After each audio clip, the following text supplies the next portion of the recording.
What's up, everybody? Jeff here, and everybody out there on the internet is busy talking about Malifaux 4th Edition, digging through all of the new crews that have been revealed as part of the beta, and getting really excited about the new rules. But of course, I am much more excited about the lore because 4th Edition is going to have all kinds of interesting impacts on the direction that the lore is going in the very near future. Last week I did a video talking about what that might mean, the types of books that we're going to be getting, and what we can really expect from the stories that we're going to get out of those books. But this week I thought I would go through and talk a little bit about the masters who are switching or more noticeably dropping factions in the new edition. There was definitely a couple of surprises in the mix for me, and Wyrd also recently put out a little short paragraph about each of the masters who are dropping a faction to kind of give us some hints as to why they're going to be dropping factions. So I thought I would go through and react to each one of those and give a little bit of my own insight as to why I think these things are happening. And like I said, some of them I think were pretty predictable, but some were definitely a little left field from my perspective. First off, of course, we have the elephant in the room, Mr. Bass. He is switching from the Explorer Society and Guild over to the Arcanist, which was part of the announcement that I did in collaboration with Wyrd for the first week. If you missed that video, then definitely make sure that you check it out. Now, this one was definitely a huge surprise for me. I think if I was going to predict some of the masters who were going to switch factions, I definitely would have predicted a few of the dual faction masters that we're about to talk about dropping down to one faction, but I did not see Bass coming all the way over to Arcanist from where he was. Now, on the one hand, he definitely didn't feel comfortable in the guild. He was kind of forced to work for the guild as part of the story, where he was having this kind of threat hung over his head that he's going to be deported back to the United States, where his daughter was then going to be arrested. So the guild was kind of strong-arming him and making him work for them anyway. And it wasn't really clear how much of the guild's sort of authoritarian nature and the corruption that they deal with was really apparent to Bass at the time, but it was kind of clear that before long he was going to realize that these were not the types of people that he wanted to work for.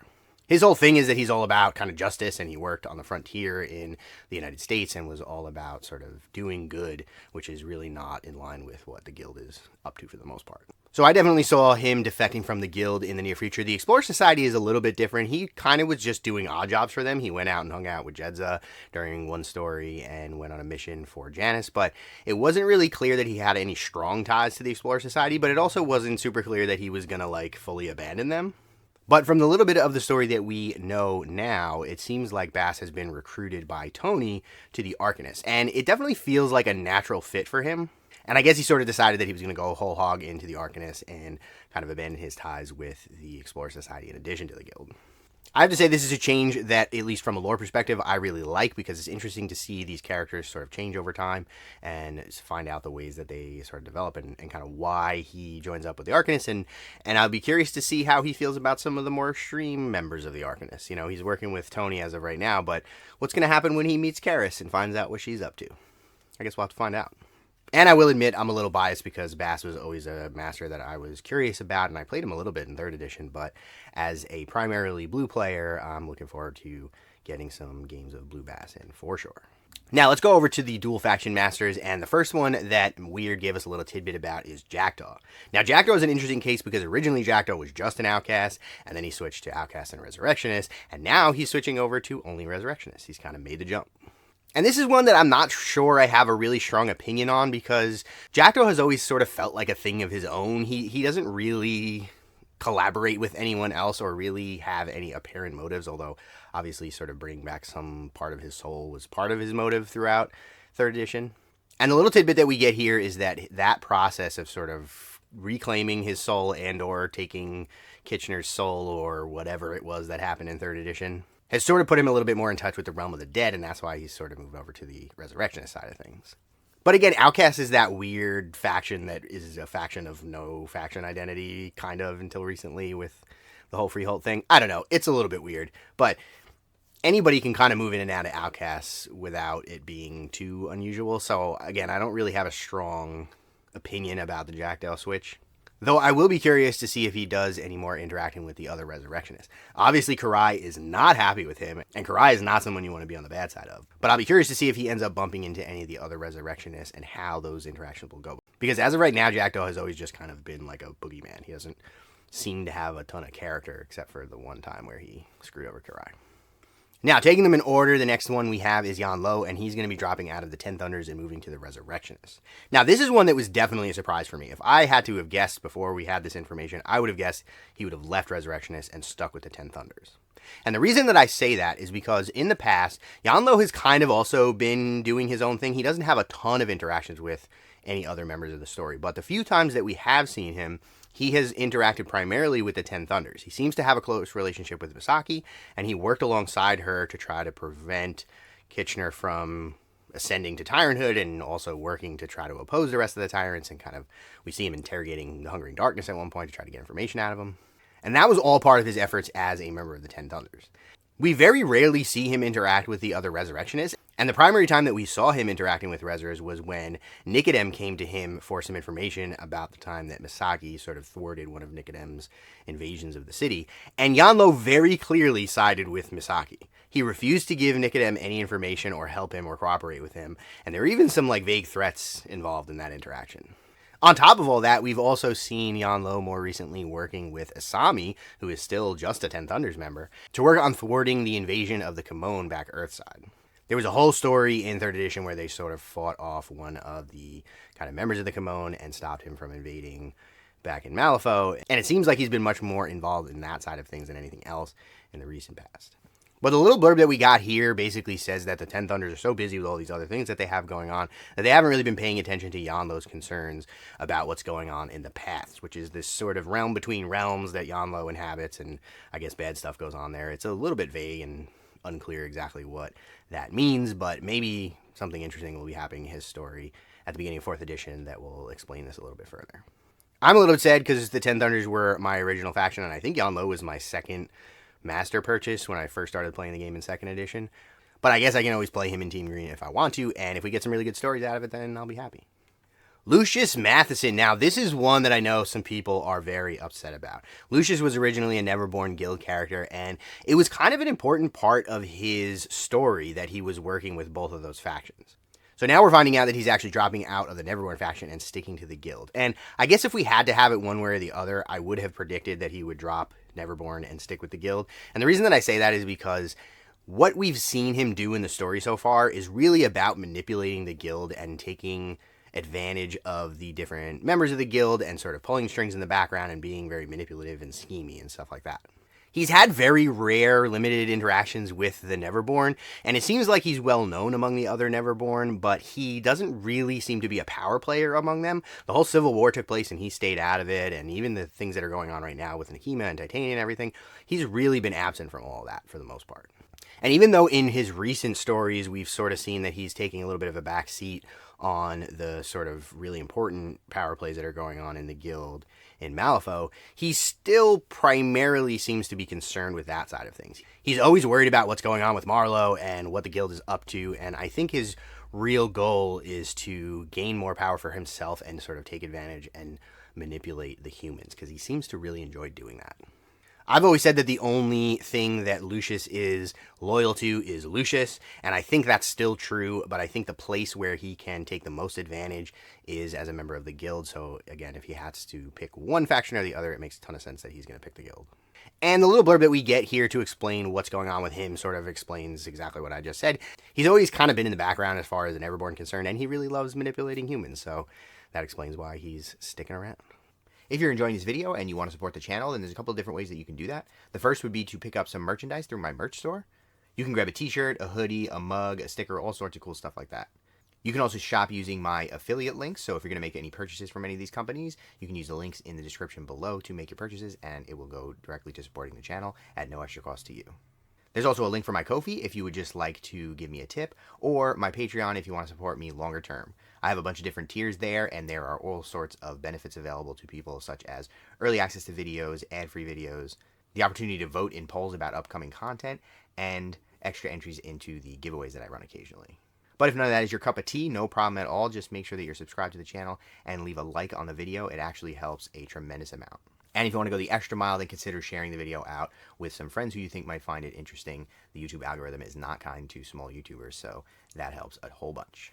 Other than that, consider joining the Discord, also linked in the description, where you can come and hang out with me and the rest of the community and talk games. But with that, let's get right back to the video. Charles Hoffman, my poor Charles Hoffman, one of the most tragic characters in all of Malifaux. And of course, originally Hoffman was a member of the Guild. He sort of came over with his brother Ryle, and then tragedy struck, and he sort of started the amalgamation department in the guild to sort of enforce the rules against mixing flesh with machines and all that kind of good stuff. But then in 3rd edition, we saw him sort of get recruited to the Arcanist by Joss, who was trying to convince him to help decommission these safe houses that Ramos had, where there were these sort of amalgamated abominations that were being sort of tortured, and Joss sort of pulled on his heartstrings and convinced him to come over and help them take care of some of those issues. Now, part of me was definitely hoping that Hoffman was going to see the light and realize that his horrible employers were actually the bad guys and that he needed to defect and join the Arcanist full time. But it seems like once he finished that mission with Joss, he has now decided to go back to what he was doing and cut his ties with the Arcanists. Now, on some level, I think this makes sense because we saw in the early stories with Hoffman and Ramos that he really is kind of a little bit on the naive side and really is loyal to the guild. He seems to really believe in what they're doing, and up until the point where he found out that Ramos was an Arcanist, he really believed that the MNSU and the Arcanists were horrible, horrible terrorists and did nothing good, and that the guild were in the right. Now, I think his opinion on that is probably softened quite a bit because he saw what Ramos did and tried to help Ryle, but then it turns out maybe he wasn't really trying to help Ryle, maybe he was manipulating Hoffman. It's very complicated, but at the end of the day, I think Hoffman is still very optimistic and naive and wants the guild to be what the guild sort of purports to be to the general population. I think they claim to be the good guys standing up for justice and order, and I think that's what Hoffman wants them to be, whether that's the reality or not. So we're losing another one on Team Blue, but that's okay because hopefully there's a bunch of cool new stuff coming. Next up, we have Zoraida, and this is another one that I know is going to really piss off a lot of people because the Neverborn players have had a rough go. From 2nd to 3rd edition, the Neverborn players lost 3 masters, and now from 3rd to 4th edition, they're losing another 2, and it's very sad. But for every master that you lose, you get to pick up another cool one, so it's not all bad. And on that note, Zoraida is going to be moving over to just Bayou. Now, Zoraida is another weird one because she doesn't really belong in either of the factions that she is a member of. The Bayou is all about the gremlins, and every other master in the Bayou is a gremlin, and Zoraida is very obviously not a gremlin. And we've even seen the members of the Bayou reject her leadership in the past. She was always kind of trying to manipulate the gremlins and get them to kind of join up together and unite to fight something. It's not clear exactly what that was, but unite in some way because they're always fighting amongst each other. And the last time she tried to do that, they very clearly rejected her and said, yo, you're not a gremlin. Go away. And she was kind of chased out. And since then, we haven't really seen her interact with the other gremlins very much. But at the same time, Zoraida is not a Neverborn. She's not a native of Malifaux. She is, in fact, a human from Earth. And the only reason that she was able to work with the Neverborn at the very beginning of the story of Malifaux was because she helped them to seal the breach and keep the humans out. She was also sort of working in the background along with Lilith and Pandora to try to manipulate the humans into helping them resist the tyrants because she had sort of seen this premonition that they were going to be instrumental in the process of making sure that the tyrants didn't return, even though it seemed like they were helping the tyrants return in some roundabout way. And it's not clear if that's ever going to be a story that we really see any kind of conclusion to, but with Lilith out of the picture and Pandora off being crazy and sort of not really being involved in a lot of the Neverborn politics, Zoraida's really taken a back seat in that story, and we haven't really seen her do much since the original kind of battle between Lilith and Nekima, where Nekima obviously struck Lilith down. So the little blurb that we got here kind of says that she's off being reclusive and doing her own thing in the Bayou, so I guess it makes sense that she's sticking to the Bayou as a faction, even if she's not necessarily going to be involved in the goings-on with the rest of the gremlins. Obviously, we have the Gremlin General in Lenny, and he's leading the rest of the gremlins, and the rest of them are kind of off doing the typical gremlin-y things, but maybe Zoraida is going to pop back up and start trying to unite them again or manipulate them for her own ends. Who knows, but it is very interesting to see her out of the Neverborn because she's been in the Neverborn for a very long time. Speaking of gremlins, we have Zip, who is moving over to just being part of the Outcast. Now, this is also super interesting to me because this is the first time we've had a Gremlin Master not be part of the Bayou faction. We kind of set the precedent with Ezekiel being in the Resurrectionists at the end of 3rd edition, and now we are going to have an entire crew with Zip being a member of the Outcast and kind of leaving the Bayou. Now, this makes a lot of sense to me because Zip's whole character is about sort of creating this infamous, notorious reputation for himself, and he wants to be bigger than the Bayou, of course. He doesn't just want to be infamous among the gremlins, he wants to be infamous among the humans. And as part of that, we've seen him kind of develop this close relationship with Parker, where they've gone out on raids together and done all sorts of fun things. So again, assuming that he has to drop one factor into the other, I think it makes a lot of sense that he would stick to the Outcast because he is sort of the Sky Pirate. He is a rogue. He is out there doing his own thing, and he may collaborate with some of the other Outcasts, but I don't think his heart is really in the Bayou anymore. I think he's all about being a terror of the skies. I'm really curious to see what this means for the story. I wonder if Zip is going to take a more prominent role in the story going forward, or if he's just going to be off doing gremlin shenanigans like he always was and not really be very prominent at all. I guess we'll have to wait and see, but hopefully we get some more shenanigans with him and Parker because I think those are great stories. Castor was the newest member of the Resurrectionists and the Neverborn in last edition, and now he's going to be switching over to just being a member of the Neverborn. Now, this is one that I definitely saw coming because, honestly, he never felt like a great match for the Resurrectionists to begin with. Obviously, his thing is that the followers that he has are sort of undead. They're not really undead, but some of them are kind of undead, and even he is kind of undead in the sense that he's sort of lays in a coffin for most of his life and then just pops up and eats some people and does shenanigans and then goes back to sleep. So he's kind of got like necromancy vibes. He's obviously supposed to be like a Neverborn vampire, so it makes sense that he would sort of thematically fit in with the Resurrectionists, but he doesn't really have any connection to the Grave Spirit, which is really the only thing that unites the rest of the Resurrectionists, if anything. And he's also a super important person among the Neverborn because he's one of the original true Nephilim, and he's sort of a wise man as well as a super powerful entity among the Neverborn. So it definitely makes sense that if he's sticking in one faction, Neverborn's going to be the one.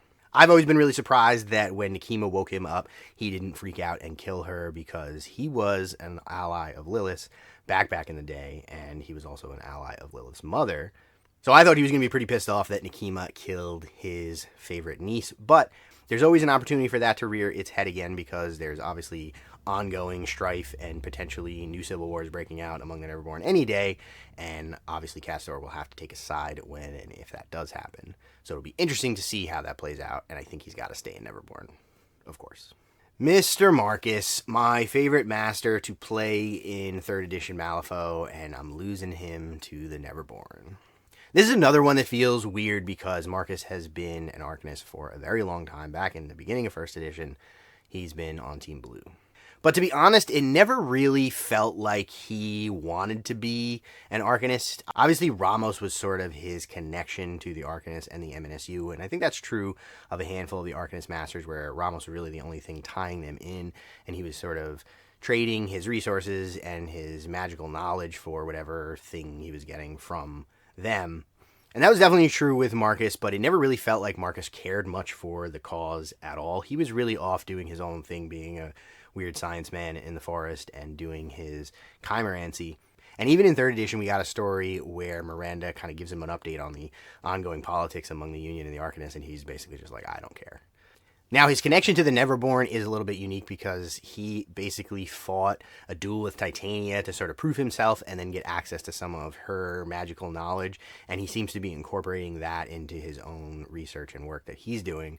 And the blurb here we got explains that he now kind of sees himself as more of a man of the forest and of nature, and his connection to those things are really his primary concern. He's really not concerned at all with what's going on in Malifaux City or any of that kind of stuff, so I guess it makes some sense that he wouldn't work with the Arcanists in the Union anymore, even if I'm very sad because he was my favorite master to play. Speaking of people leaving the good guys, we have Mei Fang, and this is another one that kind of hurts, but I get it because I think Mei Fang's loyalties have always been an interesting part of her character, and I was curious which direction she would go, but I think if I had to bet, it would have been that she would go 10 Thunders. In all of Mei Fang's stories, we really only ever see her interacting with the 10 Thunders, and we get quite a bit of stories about her relationship with Misaki and the rest of the members of the Thunders, and we get very little about her relationship with the Arcanists. She was really sent to infiltrate the Arcanists and sort of get information about Ramos and control the speed of the expansion of the rail network, but she was always sort of working for the 10 Thunders either way. Now, a lot of people can work for the Ten Thunders and not be loyal to the Ten Thunders, and her loyalty was definitely in question in 3rd edition because obviously she fought Misaki and they almost killed each other. But it seems like the efforts that Misaki has been putting in to kind of maintain her loyalty and make her happy and support the war that's going on in the Three Kingdoms has really pleased Mei Fang to the extent that she's willing to stay loyal. Now, the question that I have is, if she's breaking her connection with the Arcanist and the MNSU, what is that going to look like? Obviously, they're going to know she used to work for them and now she's just abandoning them. Is she still going to work on the railroad in some other capacity? How exactly is that going to look? And I'm sure there's going to be members of the Arcanist and MNSU that are not going to be happy about that. So maybe that's going to lead to some more conflict in the near future. Or maybe she just got out scot-free and just quit her job and walked away and they don't know anything. Who knows? Tiri is the newest member of the Outcasts and the Explorer Society from the end of 3rd edition, and now we found out that she's going to be going over to being just a member of the Explorer Society. Now, again, this is a weird one because the Outcasts are just the other faction to an extent, so anybody can kind of slip in and out of the Outcasts without there being much of an explanation. But it is interesting that we're finding out that Tiri is remaining loyal to the Explorer Society. Now, obviously, Janice and the rest of the Explorer Society are her connection to the humans. They sort of brought her into the city and sort of incorporated her into their plot to bring down the Burning Man, which is, of course, a huge concern for Tiri because the Burning Man is part of Sharufe, who's cursed them, and they have this whole history going back thousands of years.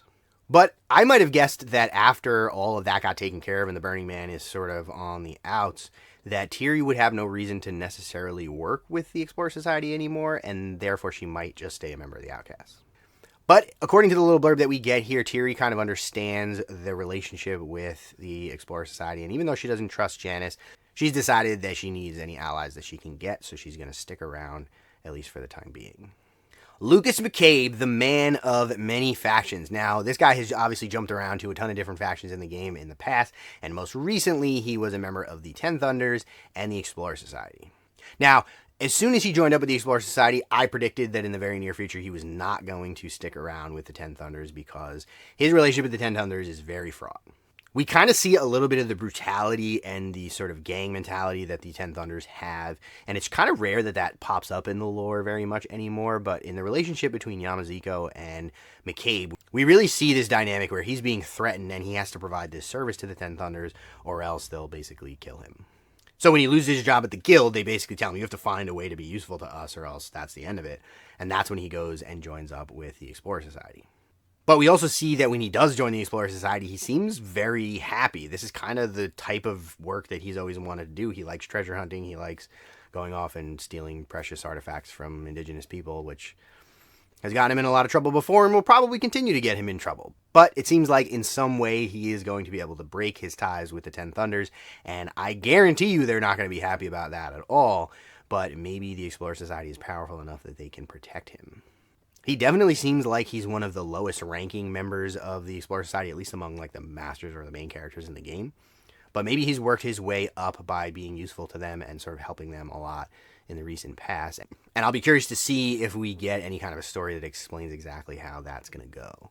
Because again, the Ten Thunders don't seem like the type of people that want to let people leave willy-nilly. It's kind of blood in, blood out, you know?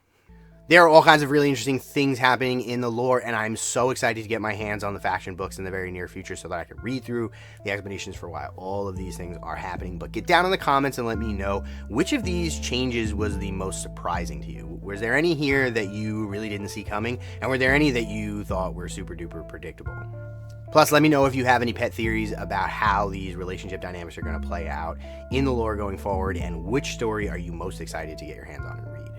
I definitely have a hard time picking, but I think the Bass story is going to be super interesting because, of course, it's got my girl Tony in it, and she's my favorite. So that's going to be my pick for now. And with that, I want to send a huge thank you to the extremely cool kids here on Patreon, the Steam Powered Scoundrels, Dogmatized, Devin, Spanner Rider, Rob Younce, Dynat, and Tom Likely. And thanks for watching.